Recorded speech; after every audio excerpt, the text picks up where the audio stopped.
بسم الله الرحمن الرحيم وبه أستعين ولا حول ولا قوة إلا بالله العلي العظيم وصل اللهم وسلم وبارك على سيدنا محمد وعلى آله وصحبه أجمعين وعلى من تبع هداه واستنى بسنته ودعا بدعوته وكان من أمته إلى يوم الدين. أما بعد, chers frères et sœurs, assalamu alaikum wa rahmatullahi ta'ala wa barakatuh. Très heureux d'être parmi vous à travers votre émission Avis religieux sur Canal Algérie pour répondre à vos questions, à vos préoccupations concernant la pratique quotidienne de notre religion.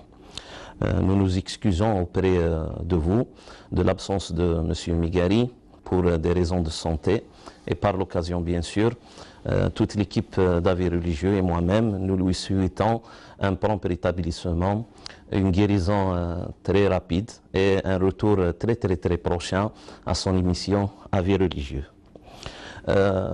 Vous pouvez nous joindre bien sûr par téléphone au numéro qui va s'afficher Inch'Allah sur votre écran, comme vous pouvez toujours bien sûr nous joindre par mail par le biais des deux adresses mail qui vont s'afficher dans quelques instants, avisreligieux@gmail.com, avisreligieux@gmail.com ou avis-religieux@entv.dz. Bien sûr, nous allons commencer et entamer nos questions qui nous sont parvenues par mail. Et en attendant, bien sûr, vos appels téléphoniques. La première question de Sarah de Paris, elle s'interroge, s'il vous plaît, pour jeûner Sha'ban, est-ce que c'est obligatoire de jeûner le lundi ou le jeudi, ou bien n'importe quel jour de la semaine? Bien sûr, le jeûne dans le mois de Sha'ban est prescrit par le prophète sallallahu alayhi wa sallam. Aïcha nous rapporte que le prophète sallallahu alayhi wa sallam jeûnait Sha'ban jusqu'à ce qu'on disait qu'il va jeûner tout le mois et bien sûr interférer entre les journées jusqu'à ce qu'on se dit aussi il n'a jeûné que peu. C'est-à-dire être dans le juste milieu. Et puis dans notre école juridique malikite, le jeûne de Sha'ban est préféré pendant la première quinzaine de Sha'ban, plus que la deuxième quinzaine. Et on va éviter le dernier jour de Sha'ban, c'est-à-dire le 29e jour, et puis peut-être même le 30e jour, s'il y en a un 30e jour du mois lunaire de Sha'ban, pour ne pas le coller à Ramadan. Et on peut bien sûr jeûner surtout les trois journées qu'on appelle Ayyam al-Bayd, le 13e, le 14e et le 15e jour, pour être déjà dans la tradition du prophète sallallahu ta'ala alayhi wa sallam. Et puis la nuit de la moitié de Sha'ban est une nuit très honorée par Allah subhanahu wa ta'ala, car il est rapporté que nos œuvres toute l'année font l'ascension directement auprès d'Allah subhanahu wa ta'ala pendant cette nuit. Comme bien sûr il y a des journées dans la semaine où il y a l'ascension de nos œuvres, de nos bienfaisances, etc. qui vont vers Allah subhanahu wa ta'ala tous les lundis et tous les jeudis. C'est cela qui a amené le prophète sallallahu alayhi wa sallam à nous prescrire le jeûne de ces journées-là. Uhibbu an yurfa'a amali ila Allah azza wa jalla wa ana sa'im. Et du coup, la nuit de la moitié du mois de Sha'ban, aussi, bien sûr, si on peut faire des prières, etc., Inch'Allah, que ça sera exaucé, bi'idhnillahi tabaraka wa ta'ala. Mais le jeûne, ce n'est pas obligatoirement le jeudi ou le lundi. Ça, déjà, ce n'est pas une obligation, c'est une recommandation sunna de la part du prophète sallallahu ta'ala alayhi wa sallam. Et dans notre école juridique malikite, il est préférable de jeûner pendant la première quinzaine de Sha'ban. Peut-être que nous avons un appel en ligne. Lina de Paris, oui. Bonjour, salam alaikum. Wa alaykum salam wa rahmatullah. Élevez un petit peu votre voix. Oh oui, alors en fait je vous appelle parce que j'ai une question. J'habite à Paris. Oui. Et je travaille dans une société depuis plusieurs années. Oui. Et j'ai mon directeur général qui est décédé, là il y a la semaine dernière. D'accord. Donc mon directeur n'est pas musulman. Oui. Il est français, je pense non croyant. Et en fait tous les salariés de ma société vont se rendre à son enterrement mardi. Et il n'y aura pas de cérémonie religieuse, c'est-à-dire qu'il n'y aura pas de cérémonie à l'église. Oui. Et en fait, je voulais savoir, est-ce que moi, en tant que musulmane, j'avais le droit de me rendre au cimetière avec mes collègues pour l'enterrement de mon directeur? Donc je sais pas si j'ai le droit ou pas de partir au cimetière alors que je suis musulmane. Voilà. D'accord. Alors, chère sœur, le recueillement sur la tombe de quelqu'un qui n'est pas croyant est permis. Déjà, le prophète sallallahu ta'ala alayhi wa sallam s'est recueilli devant la tombe de son père, malgré que son père n'était pas musulman, c'est-à-dire qu'il est mort avant l'avènement de l'islam, déjà, la première. La deuxième des choses, il a aussi voyagé pour se recueillir devant la tombe de sa mère, Amina bint Wahb, qui était morte aussi avant l'avènement de l'islam. Et puis, quelqu'un qui n'est pas musulman, ça veut dire on n'est pas vraiment certain c'est-à-dire de ce qui lui va arriver auprès d'Allah subhanahu wa ta'ala. On laisse le jugement à Allah azza wa jal, à Dieu. Et puis le prophète alayhi salatu wassalam, de ce qu'on a rapporté même dans le Sahih de Bukhari, un jour était assis avec ses compagnons et puis il y avait c'est-à-dire un convoi, je sais pas, yani mawkib, janaza. Le prophète alayhi salatu wassalam s'est mis debout et puis ses compagnons l'invitaient à s'asseoir et lui il les invitait c'est-à-dire à se mettre debout. Ses compagnons lui disaient: oh prophète, tu te lèves pour c'est-à-dire célébrer l'enterrement d'un juif? Et le prophète alayhi salatu wassalam a répliqué en disant: awalaysat nafsan, est-ce que ce n'est pas une âme parmi les âmes qu'a créé Allah subhanahu wa ta'ala? Alors, se recueillir devant une tombe ou assister à un enterrement est permis. Bien sûr, s'il y a des prières à faire, ce n'est pas avec une prière peut-être chrétienne ou juive ou autre que vous allez célébrer en quelque sorte cette cérémonie-là avec eux, mais c'est-à-dire en se mettant, en étant présente pendant cet enterrement-là, seulement pour, je sais pas, pour présenter vos condoléances à sa famille, à ses proches, à ses bien-aimés, etc. Ça, Inch'Allah, ça sera permis du moment que vous n'allez pas contribuer à une prière strictement réservée à une quelconque religion. Wallahu ta'ala a'la wa a'lam. Nous allons continuer les questions qui nous sont parvenues par mail. La question de Sarah, toujours de Paris, elle dit, voilà, subhanallah, peut-on assister à une cérémonie de mariage dans une église? Dans une église, bien sûr. Rentrer dans une église, c'est permis aux musulmans. Mais, c'est-à-dire prier une prière réservée à une autre religion, ça, c'est ce qui est interdit. C'est-à-dire célébrer ce mariage ou assister à cette célébration de mariage dans une église pour être présente n'est pas interdit.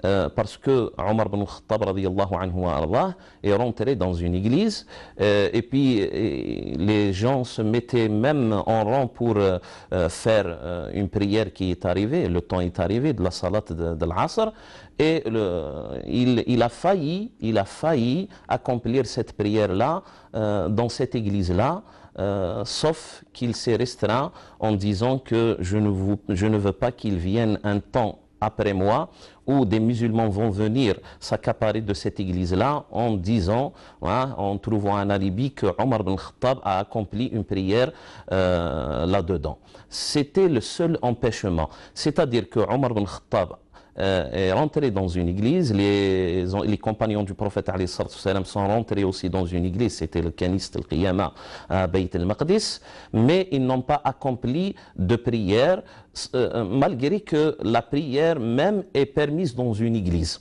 Pourquoi? Parce que le prophète sallallahu ta'ala alayhi wa sallam nous a dit: جُعِلَتْ لِيَ الْأَرْضُ وَلِأُمَّتِي مَسْجِدًا وَطَهُورًا فَمَنْ حَضَرَتْ الصَّلَاةَ فَعِنْدَهُ مَاؤُهُ وَطَهُورُهُ. C'est-à-dire toute la terre entière mais faites comme un lieu de prière.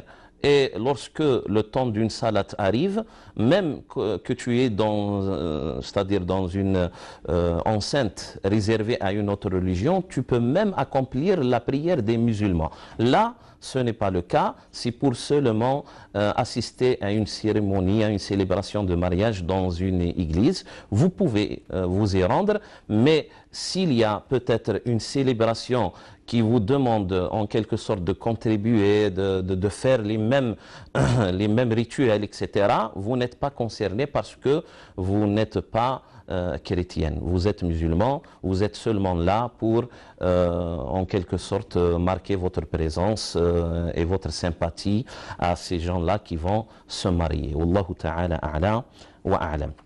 Il y a une autre question qui nous est parvenue de notre sœur Karima de Marseille. Elle dit, au fait, c'est dans le verset, dans la sourate Al-Mulk, la royauté, الذي خلق الموت والحياة ليبلوكم أيكم أحسن عملا. Elle dit, elle s'interroge, pourquoi d'abord la mort après la vie, alors que la vie est la première. Allah subhanahu wa ta'ala nous dit تبارك الذي بيده الملك وهو على كل شيء قدير الذي خلق الموت والحياة ليبلوكم أيكم أحسن عملا وهو العزيز الغفور. Béni soit-il celui dans lequel la royauté elle est, et il est omnipotent, celui qui a créé la mort avant la vie, afin qu'il vous éprouve, ou afin de savoir qui de vous est le meilleur en œuvre, et c'est lui le puissant et le pardonneur.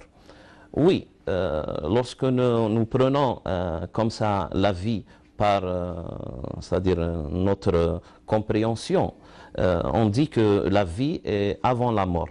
Mais avant la vie, il n'y a pas eu de mort aussi. Allah subhanahu wa ta'ala nous informe que avant de recevoir cette vie-là, l'insufflation de l'âme, on était mort. On était mort, c'est-à-dire on n'existait pas. On était considéré comme étant mort. Dans un verset dans la sourate Al-Baqarah, il dit « Kayfa takfuruna billah » وكنتم أمواتا ثم أحياكم ثم يميتكم ثم يحييكم ثم إليه ترجعون. La traduction, comment pouvez-vous renier Allah subhanahu, alors qu'il vous a donné la vie quand vous en étiez privé, c'est-à-dire vous étiez mort avant d'avoir cette vie-là, l'insufflation de l'âme. Puis il vous fera mourir, puis il vous fera revivre et enfin c'est à lui que vous retournez. C'est-à-dire là, la mort précède bien sûr la vie, parce que avant l'insufflation de cette âme-là au sein des ventres de nos mères, on était déjà mort. Et il nous a donné la vie et puis il va la reprendre et puis il va nous ressusciter pour le jugement dernier, bien sûr, et nous allons retourner à lui. Nous avons en ligne quelqu'un, Yasmina. Oui. Yasmina de Toulouse. Oui, c'est ça. نعم. السلام عليكم مبروك أبشركم. وعليكم السلام ورحمة الله. وأنا غادي نهضر بالعربية ماشي ما نعرفش نهضر فرونسي مي ارفعي شوية صوتك يا أختي. قلت لك أنا غادي نهضر معاك باللغة. نعم. فوالا عندي بنت مرت وليدي زاد عندنا بنيته. نعم. لو موا دوت وهي ابخي 4 موا لي طومبي مالاد كي راح داها وفوت عليها وكاع هي صابو لا tuberculose. Elle n'est pas contagieuse, mais c'est un genre de tuberculose. نعم. Alors là, elle prend toujours les médicaments. نعم. كي دخل عليها شعبان هي هما راهم حايرين، ولدي حاير وهي حايره وقالت لي زعما على صيام رمضان يعني. على صيام رمضان باسكو عندها دواء نعم. شربه الصباح بكري اجا. Et après 2 heures, elle doit manger. نعم. Alors c'est pour ça que راهي مريضة، راهي سو تريتمون، مازال راهي تاخذ في هاي الدواء. تريتمون عندها تريتمون تاع 6 mois. الله يبارك. تاع 6 mois. نعم. Alors نعم. وراهي تحب تتسقسي لا تصوم رمضان كيفاش تشرباه ولا ما تصومش ومن بعد ترداه وما نشاء. اي نعم، اي نعم. نرد لك بالعربية ولا تتفاهمي له؟ انا غاب واه خويا واه معليش انا غاب ان فرونسي سي باغي. الله يبارك. Ala barakatillah. Alors, du moment qu'elle est déjà malade, elle est sous traitement, elle sera, Inch'Allah, dispensée du jeûne de ce mois de Ramadan qui va arriver. Allah subhanahu wa ta'ala nous dit وَإِن كُنْتُمْ مَرْضَى أَوْ عَلَى سَفَرٍ فَعِدَّةٌ مِنْ أَيَّامٍ أُخَرَ. Si vous tombez malade et vous êtes peut-être en voyage, vous remboursez par le même nombre de jours que vous n'avez pas jeûné pendant le mois de Ramadan. Du moment qu'elle est malade, elle est dispensée, elle est sous traitement, elle doit bien sûr continuer son traitement jusqu'à guérison, Inch'Allah, subhanahu wa ta'ala. Et puis, lorsqu'elle sera guérie, avec l'avis de son médecin, elle demande est-ce qu'elle peut jeûner. Et là, elle va rembourser ce mois sans s'acquitter de n'importe quelle charité. Seulement attendre jusqu'à la guérison et puis rembourser ces journées qu'elle n'a pas jeûné pendant le mois de Ramadan. Oh, Allah subhanahu wa ta'ala nous dit Ma ja'ala alaykum fi d-dini min haraj. C'est-à-dire, il n'y a aucune gêne, aucune, c'est-à-dire contrainte, lorsqu'Allah subhanahu wa ta'ala nous demande une chose, nous recommande une chose, il y a toujours, peut-être, lorsqu'on a une excuse, il y a toujours des permissions qu'il nous donne pour, c'est-à-dire, ne pas appliquer cette obligation-là. Nous continuons les questions qui nous sont parvenues par voie des mails.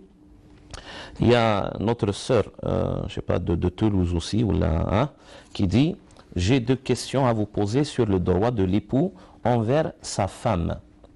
Je travaille à temps partiel depuis déjà quelques années et depuis, mon mari ne me rend plus ou ne me prend plus en charge, sauf nourriture, malgré la haute fonction qu'il occupe. J'achète tout et tout de mon propre argent, même mes médicaments. On envisage de faire la Umrah, Inch'Allah, il me demande de la payer aussi. Est-ce que c'est juste? Petit A, voilà, l'époux peut-il refuser d'entretenir son épouse si elle travaille?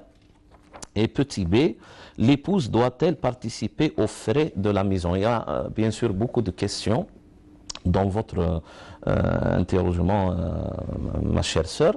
Déjà pour la première des choses, il faut connaître les droits et les devoirs des époux, chacun envers l'autre, des deux époux, c'est-à-dire l'époux, les droits et les devoirs de l'époux et les droits et les devoirs de l'épouse. Allah subhanahu wa ta'ala et le prophète sallallahu ta'ala alayhi wa sallam nous ont informés sur ces droits-là.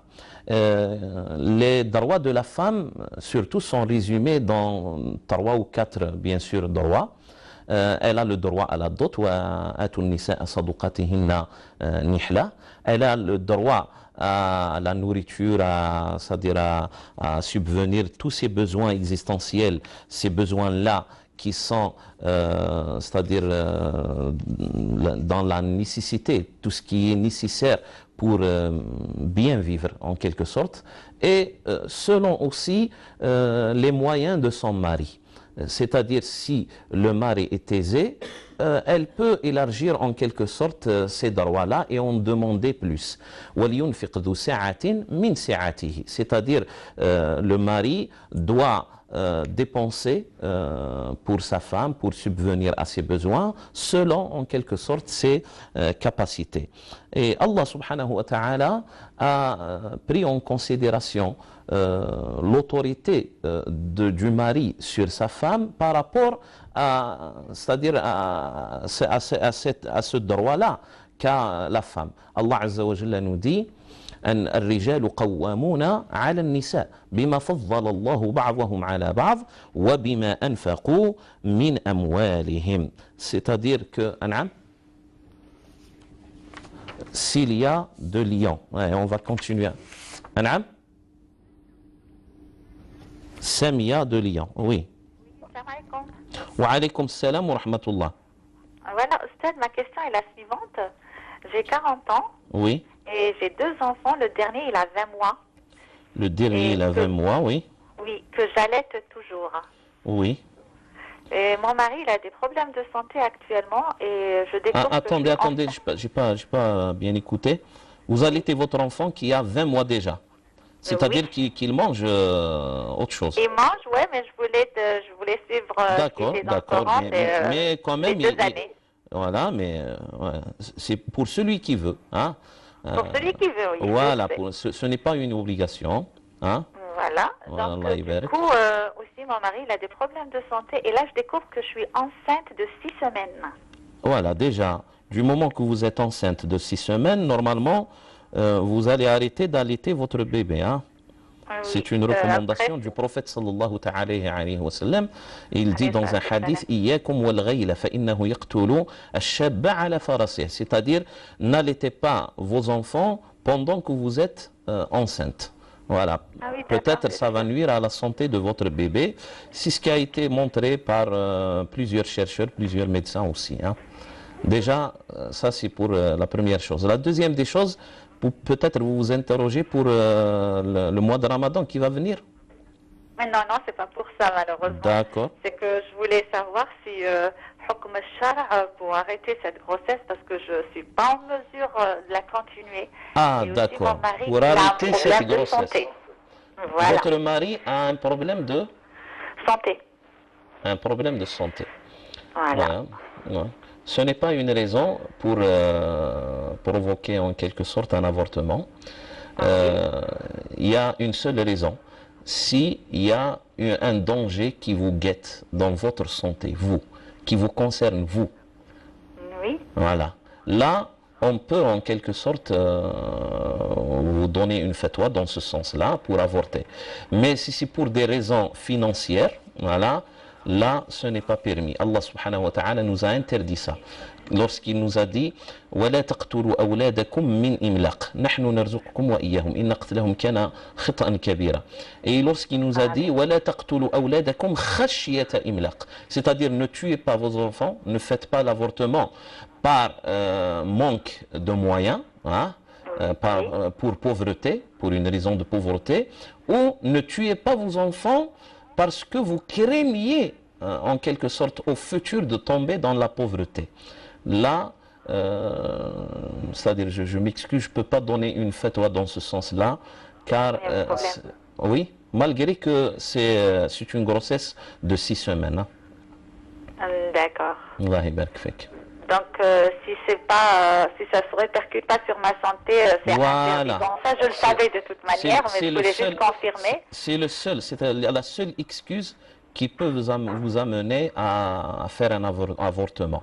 S'il s'avère que ça va créer un grand danger pour votre santé dans l'immédiat ou même dans c'est-à-dire le futur prochain. D'accord. Allah yabarak fik. Merci, salam alaikum. Allah yabarak fik. Alors nous allons retourner à notre question de notre sœur. Elle dit mon mari ne me donne pas assez pour subvenir à mes besoins. Là, bien sûr, il est en quelque sorte préférable de se mettre à table et de discuter ce problème-là, parce que c'est de votre droit d'avoir tout le nécessaire qui vous garantit une vie aisée, confortable. Déjà que vous dites que votre mari est un cadre, il gagne bien sa vie, etc. Et même que vous travaillez, c'est pas à vous de subvenir à vos besoins nécessaires dans la vie. Pas seulement la nourriture, mais aussi, c'est-à-dire le loyer. Si vous avez une maison qui lui appartient, il n'y a pas de problème.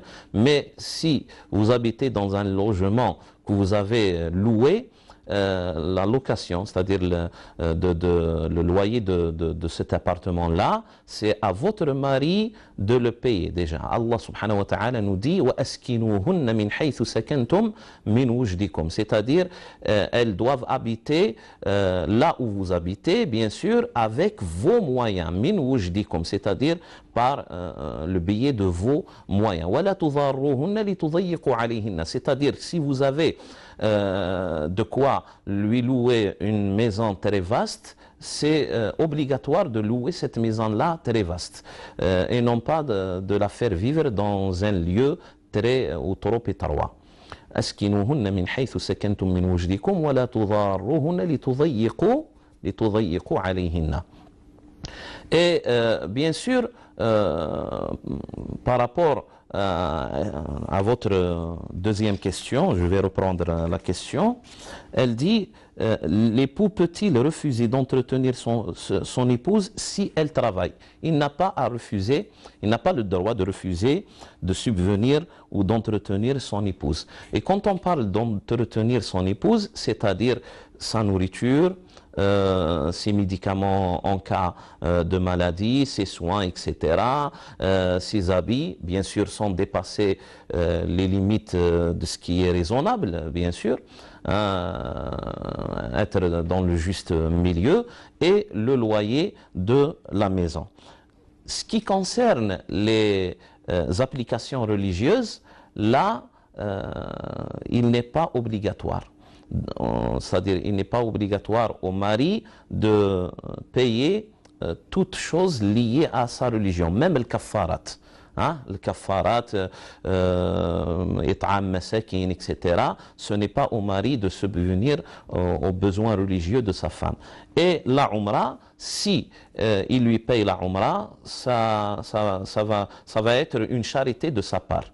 Mais sinon, c'est à vous de payer votre umrah, votre hajj, etc. Ici, il le fait makroma min ando, c'est-à-dire c'est un acte de bienfaisance qui rentre dans la miséricorde qu'il y ait entre les deux époux, lorsqu'Allah subhanahu wa ta'ala nous dit وَمِنْ آيَاتِهِ أَنْ خَلَقَ لَكُم مِّنْ أَنفُسِكُمْ أَزْوَاجًا لِتَسْكُنُوا إِلَيْهَا وَجَعَلَ بَيْنَكُم مَّوَدَّةً وَرَحْمَةً. Ça rentre dans le mawadda, l'amour entre les deux époux, et la miséricorde l'un envers l'autre. Et puis, pour la dernière question, l'épouse doit-elle participer aux frais de la maison? S'il y a, bien sûr, une sorte de tifaq, avant qu'elle travaille, avant qu'ils se marient, etc. S'ils ont signé en quelque sorte, soit, bien sûr, un accord verbal ou un accord même écrit entre les deux époux par rapport à ce droit-là qui est le mari, que sa femme reste à la maison pour entretenir la maison, il doit céder un petit peu du temps qu'elle lui concerne, qu'elle concerne pour la maison, etc., et consacre pour la maison. Si il demande une contrepartie pour ce droit-là, il va délaisser un peu de ce droit-là contre une contrepartie de son salaire, là, oui, bien sûr. Et quelques savants disent ça ne doit pas dépasser le tiers de son salaire, jusqu'au tiers. Non pas toute la paye ou la moitié de la paye, etc. Et ce n'est qu'un ijtihad, c'est-à-dire un effort de réflexion de la part de quelques savants de l'islam. Mais sinon, la règle, c'est que malgré que la femme est riche, malgré qu'elle reçoit un salaire, malgré qu'elle a une source, c'est-à-dire où l'argent lui vient, etc., elle n'a pas normalement, elle n'a pas à participer aux frais de la maison. C'est le mari qui doit s'en charger de sa maison, de son foyer, etc. الرجال قوامون على النساء بما فضل الله بعضهم على بعض وبما أنفقوا من أموالهم. Oui. Alors nous allons vers une transition et nous allons revenir dans quelques minutes. Inch'Allah. بسم الله الرحمن الرحيم ولله الأسماء الحسنى فادعوه بها وذروا الذين يلحدون في أسمائه سيجزون ما كانوا يعملون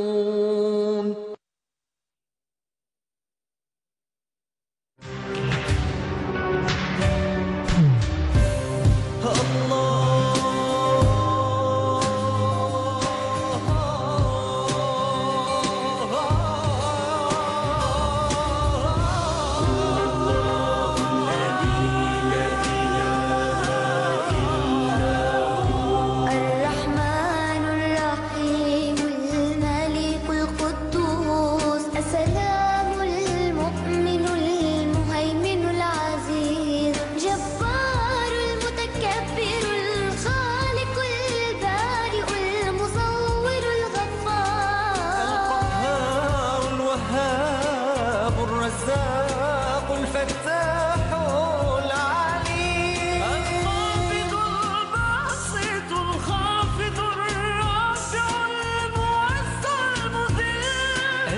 السميع البصير الحكم العدل اللطيف الخبير الحليم العظيم الغفور الشكور العلي الكبير الحفيظ المغيث الحسيب الجليل الكريم الرقيب المجيب الواسع الحكيم الودود المجيد الباعث الشهيد الحق الوكيل القوي المتين الولي الحميد المحصي المبدئ المعين المحيي المميت الحي القيوم الواجد الماجد الواحد الصمد القادر المقتدر المقدم المؤخر الأول الآخر الظاهر الباطن الوالي المتعال البر التواب المنتقم العفو الرؤوف مالك الملك ذو الجلال والإكرام المقسط الجامع الغني المغني المانع الضار النافع النور الهادي البديع الباقي الوارث الرشيد الصبور ليس كمثله شيء وهو السميع البصير ليس كمثله شيء وهو السميع البصير لا إله إلا الله محمد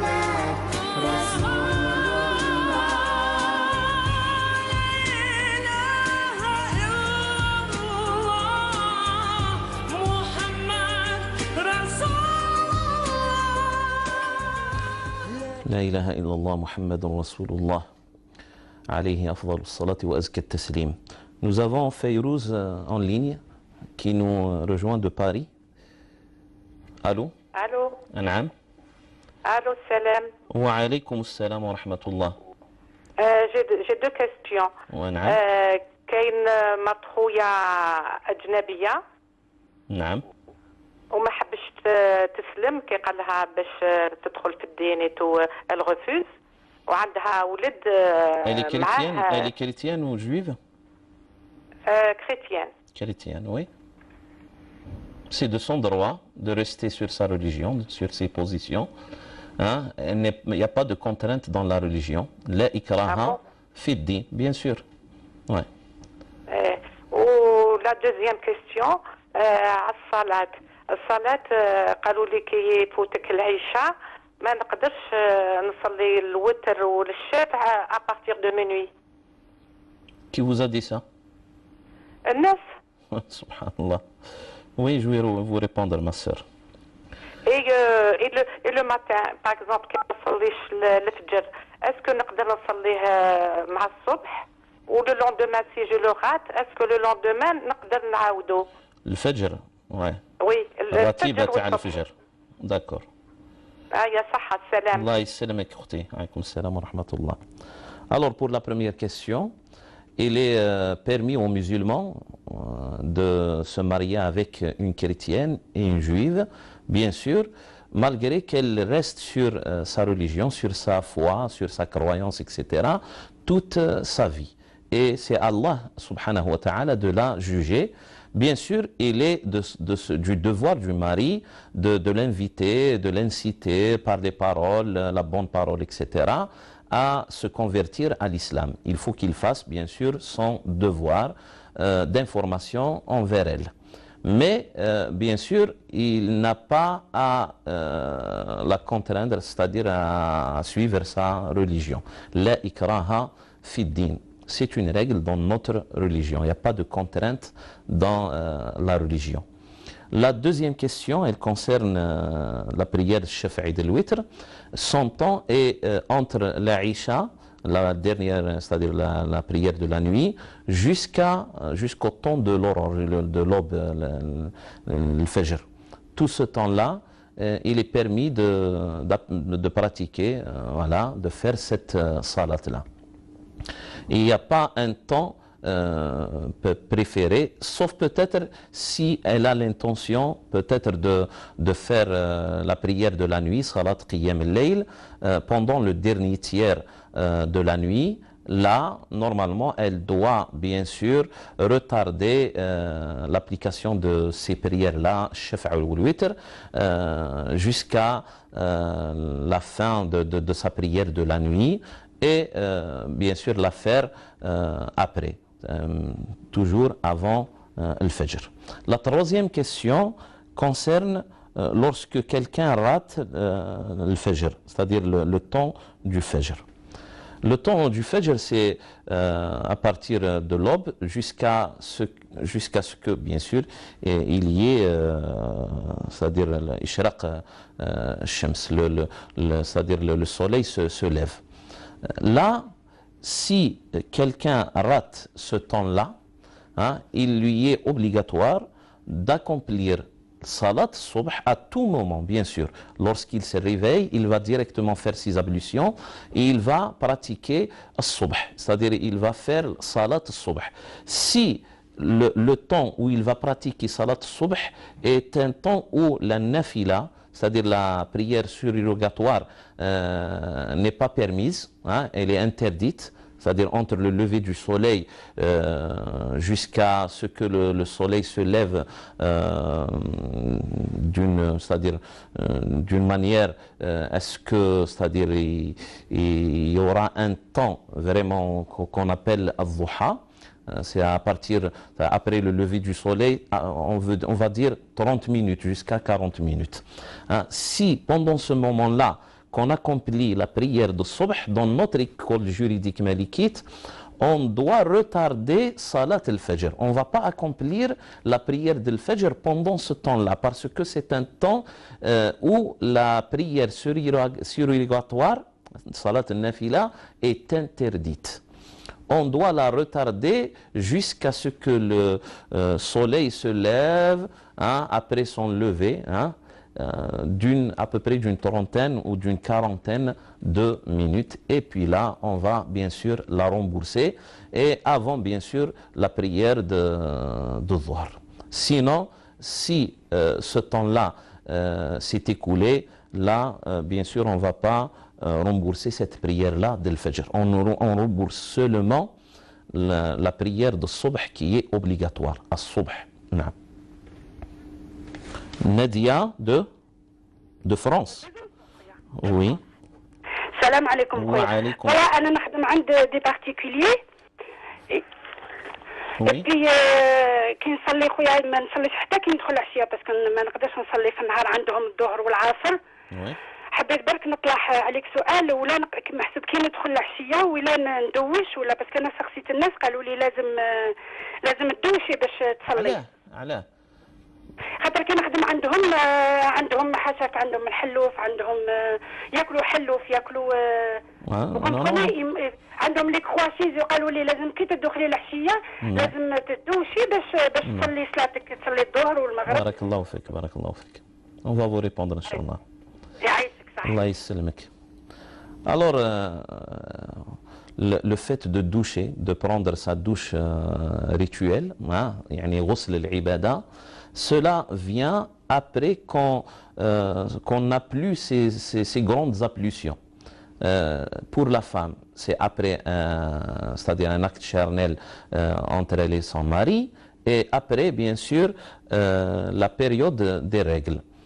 Là, vous n'êtes pas obligé, bien sûr, et ce n'est pas prescrit que malgré que vous travaillez dans un lieu où il y a des choses illicites, etc., ce n'est pas une obligation pour faire vos grandes ablutions. Les grandes ablutions, on les accomplit lorsqu'on a perdu ces grandes ablutions-là. Et là, vous n'avez pas perdu vos grandes ablutions et vous n'êtes pas contrainte, vous n'êtes pas dans la nécessité de refaire, de vous doucher, de refaire votre douche rituelle. Wallahu ta'ala a'la wa a'lam. Oui? An'am? Soumeya de la Norvège. Oui, de Norvège. Allô? الو Allô, An'am? انت اخويا الشيخ. نعم تفضلي. السلام عليكم. وعليكم شوف السلام ورحمة الله وبركاته. ورحمة الله شوف يا وبركاته. اخويا يعيشك بارك الله فيك. بارك الله. شوف يا اخويا انا دخلت عليا الربا بدون ما نقصد حاجة وراني خايفة انا ماشي تاع الربا ولا تاع الحرام وهاك. لا ما فهمتش عاودي لي لا كيسيون. انا عماه انا صارت لي مشكلة. اخذت شريت واحد الحوايج. نعم. وهنايا في النرويج يعني ما نخلص على 4 اشهر بدون بلا ربا بلا ما ربا وهذا شريتي حوايج بالتقسيط ou par crédit bancaire, par facilité, par facilité de paiement ou par crédit bancaire. Il faut. Exactement. Par quelle procédure? Est-ce que vous pouvez nous éclairer sur ça? شحال خويا شحال؟ لا سمحي لي. Je vous ai posé une question. Est-ce que c'est par procédé, vous avez procédé par une procédure de vente par facilité ou par crédit bancaire? Non, c'est pas le crédit bancaire. Oui, c'est une vente par facilité. Voilà, exactement. Très bien. Oui, très bien. Voilà, exactement. Donc, non. Vous n'avez pas à vous en soucier parce que la vente par facilité est permise en islam depuis l'effort d'Abu Hanifa al-Nu'man. Et malgré qu'il y ait une marge de bénéfice, bien sûr, par rapport à une vente payée directement cash. Il y a cette différence-là. Cette différence-là, Abu Hanifa al-Nu'man l'a appelée ta'widun an ihtibas ra's al-mal, c'est-à-dire que le capital de celui qui vous a vendu, vous l'avez en quelque sorte pris et vous l'avez privé de ce capital-là pour qu'il l'utilise. Et en contrepartie, vous allez lui donner une petite marge, en quelque sorte de dédommage par rapport à ce que vous avez fait, parce que vous vous êtes accaparé de ce capital-là qui est resté et vous le lui donnez par tranche, etc. Alors, la vente par facilité est permise. Ce n'est pas un crédit. Inch'Allah, vous m'avez compris, ma soeur. On va retourner à nos questions qui nous sont parvenues par mail. La question dit: je souhaiterais vous faire part d'une question que ma mère m'a posée suite au décès récent de mon père, qu'Allah lui fasse miséricorde, Rabbi rahmou, Inch'Allah. Ma mère doit respecter bien sûr l'idda au délai de viduité de 4 mois et 10 jours, bien sûr. Peut-elle se rendre chez son fils qui habite à 400 km et qui est malade durant cette période, et cela pour une durée de quelques jours à une semaine? Ma mère est âgée de 60 ans, barakallahu fikum, de la part de votre frère Mohamed. Marhaba bik. Bien sûr, la femme dont le mari est mort, c'est-à-dire la veuve, doit observer une période de viduité de 4 mois et 10 jours. Elle ne doit pas se marier pendant cette période-là. Et puis, toutes les choses rajoutées par nos savants de l'islam, c'est pour préserver en quelque sorte l'honneur de cette femme-là, pour que les mauvaises langues ne l'atteignent pas d'une peut-être, c'est-à-dire mauvaise parole, etc. Le fait de voyager pendant cette viduité-là, il est préférable de l'éviter, sauf s'il y a vraiment une grande nécessité. S'il s'avère que son fils est gravement malade, bien sûr, elle est dans la nécessité de s'y rendre, soit parce qu'il n'y a pas quelqu'un qui va entretenir son fils, peut-être aussi pour autre chose, c'est-à-dire qu'elle veut le voir la qaddar Allah, Rabbi yashfi ala kulli hal. Alors, on vous dit que pour cette excuse-là, on peut lui dire, oui, vous pouvez vous y rendre, voyager même à 400, à 1000, à 2000 km, etc. Ce n'est pas un problème. Bien sûr, vous allez voyager avec un mahram de préférence. C'est-à-dire, vous n'allez pas voyager toute seule, mais vous voyagez avec l'un de vos fils ou de vos petits-fils, etc.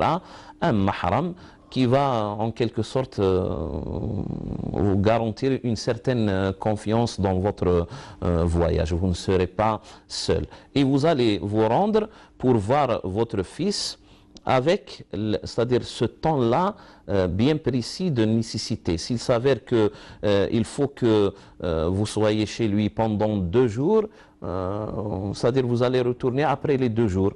Sinon, pendant 3 jours, vous allez retourner directement après les 3 jours pour continuer votre période de viduité.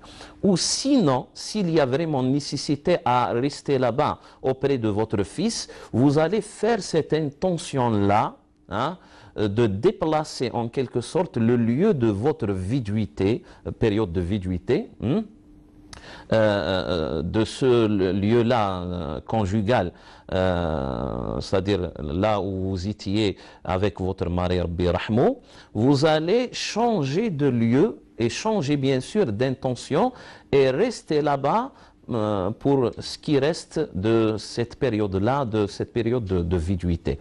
C'est ce qu'a fait quelques femmes, veuves, des compagnons du prophète sallallahu ta'ala alayhi wa sallam, après la bataille d'Uhud.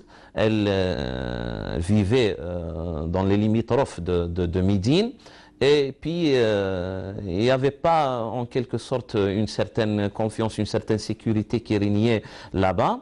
Elles étaient à peu près une dizaine. Le prophète sallallahu ta'ala alayhi wa sallam leur a ordonné de changer l'intention et de changer le lieu de leur, c'est-à-dire de leur période de viduité, de la changer de leur foyer vers un foyer qu'il leur a choisi, le prophète sallallahu alayhi wa sallam. Et c'était la maison d'un des compagnons qui s'appelait Abdullah ibn Ummi Maktoum. Et il était aveugle pour que les femmes soient en quelque sorte libres d'ôter leur voile, etc., sans que ce compagnon-là voit leur chasteté.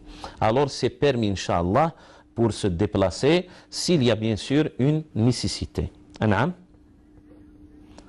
Najat de Montpellier qui nous rejoint. Oui. Salam alaikum. Wa alaykum salam wa rahmatullah. خويا حبيت نسقسيك باسكو فوالا غير ما درت باراسيون نتاع لي ستوما en fait c'est une grosse opération que je me suis fait et alors الشيروجيان تاعي قالت لي سقسيتها pour le ramadan قالت لي il est hors de question باش تصومي هذا العام باسكو لو كان تصومي لي ستوما تاعك مازالها جرحانه تولي لك يرجع لك ان ulcère et en plus je dois manger toute la journée il faut que ناكل parce que en fait je mange en petite quantité donc je risque de tomber de faire des hypos كامل. معليش نسقسيك اختي. نعم. ربي ينعمك بالخير. Votre chirurgien vous a dit que vous n'allez plus jeûner pendant votre vie ou pour une certaine période? Non, juste cette année parce que l'opération. Juste cette année, c'est-à-dire après une année ou deux, vous pouvez jeûner le plus normalement du monde. Parce que j'ai un contrôle dans 6 mois. Oui. العام الجاي normalement si إلا يحب ربي ولا كنا عايشين نقدر نصوم. Mais voilà juste الباراسيون بس بتعودي لي ستوما تاعي. ربي يشفيك. الله يسلمك خويا. فوالا هادي شوف باش نسقسيك ولا باش باسكو ما نقدرش نصوم الا كومبيان دو طون عندي باش نرجعوا. فوالا اي لا دوزيام كيسيون عندي ان بوتي غارسون دو 9 ans.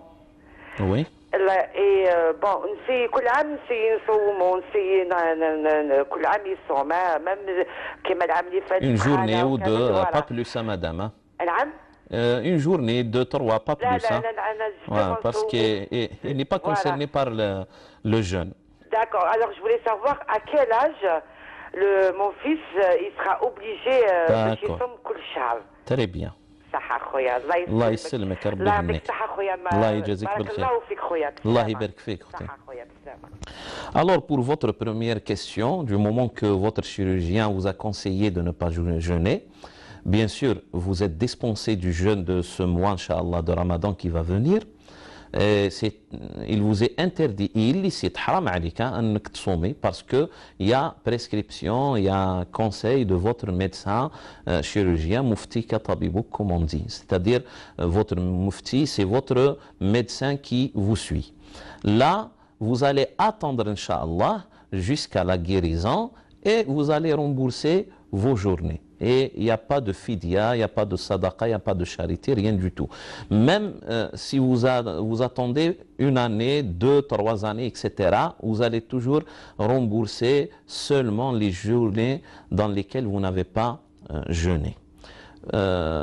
Concernant la deuxième question, votre fils a 9 ans. Bien sûr, il est préférable d'enseigner en quelque sorte les enseignements de l'islam, les pratiques religieuses à nos enfants et de les habituer petit à petit en quelque sorte à être familier avec ces applications-là, ces piliers de l'islam, surtout la prière bien sûr à 7 ans et être sévère avec eux à l'âge de 10 ans, mais pour le siyam, pour le jeûne du mois de Ramadan, les habituer petit à petit, même les habituer non pas même au Maghreb, c'est-à-dire au coucher du soleil. Si on peut leur mettre peut-être la prière de l'Asr comme étant c'est-à-dire la limite de leur jeûne, c'est préférable aussi, ou la prière du Dhuhr, etc.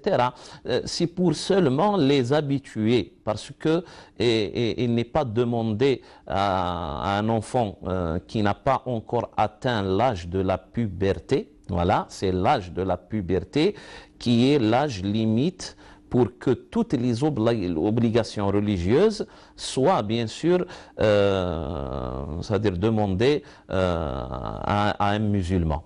Et quand on parle de l'âge de la puberté, bien sûr, pour un enfant, c'est l'âge où, c'est-à-dire, il est devenu en quelque sorte, on va dire, un adulte par rapport à son corps. Hein. C'est-à-dire, il a toutes les qualités d'un adulte. Éjaculation du sperme, etc. Il y a d'autres signes sur son corps, etc. Là, il devient en quelque sorte concerné par le jeûne. Mais parfois, il y a un attardement de cette éjaculation de sperme chez quelques enfants, hein, chez quelques adolescents, etc. Et puis parfois aussi il y a le contraire, il y a une éjaculation précoce, c'est-à-dire d'un enfant à l'âge de 11 ans, 12 ans peut-être, etc. Mais il n'a pas vraiment les capacités de jeûner. Là, on lui demande de jeûner, bien sûr, et s'il n'est pas capable, on le laisse à rembourser après, Inch'Allah, lorsqu'il y a les journées courtes, etc. Du moment qu'il n'est pas vraiment apte, c'est-à-dire il n'a pas le qudra, il n'a pas la capacité de jeûner tout un mois, etc. Parce qu'il est faible, peut-être, hein. Il n'a pas une corpulence qui peut, c'est-à-dire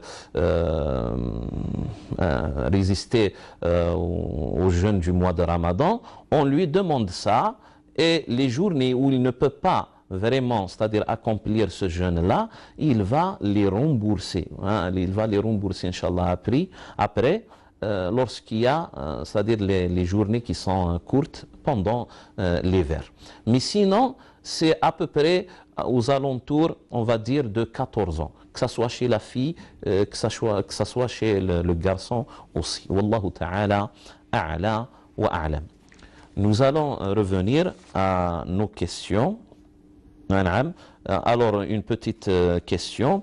Est-ce que c'est vrai que le prophète sallallahu alayhi wa sallam a interdit aux femmes musulmanes de faire la teinte noire parce que les juives l'appliquent? Bon, à ma connaissance, je ne suis pas tombé sur un hadith qui parle de cela.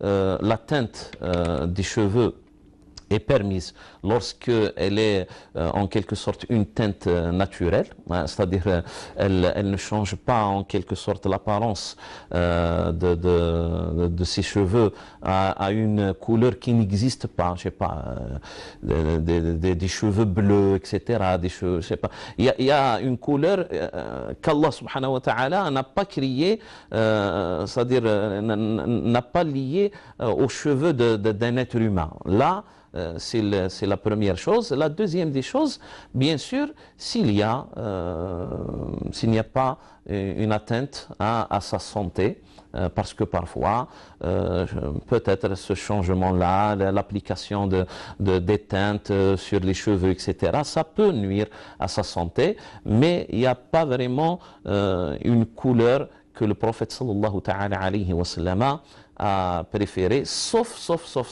il est préférable pour celui qui a atteint un certain âge, le troisième âge, je ne sais pas quoi, c'est-à-dire à partir de 70 ans, 80 ans, etc., de changer la couleur de ses cheveux qui deviennent blancs par une couleur noire vraiment, mais c'est un makruh, c'est quelque chose d'indésirable, ce n'est pas interdit.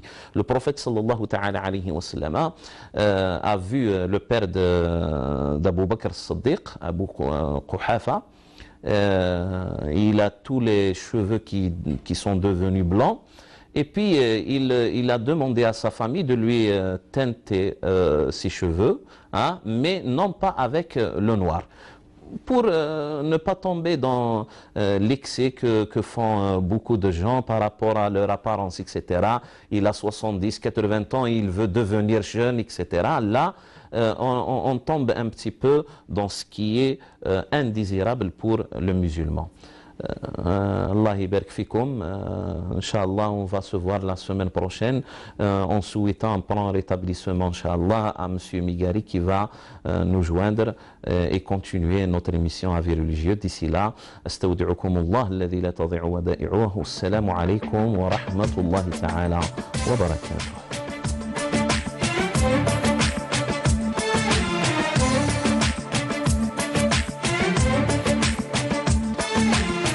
يا رب العالمين الله الله صل على طه الأمين الله الله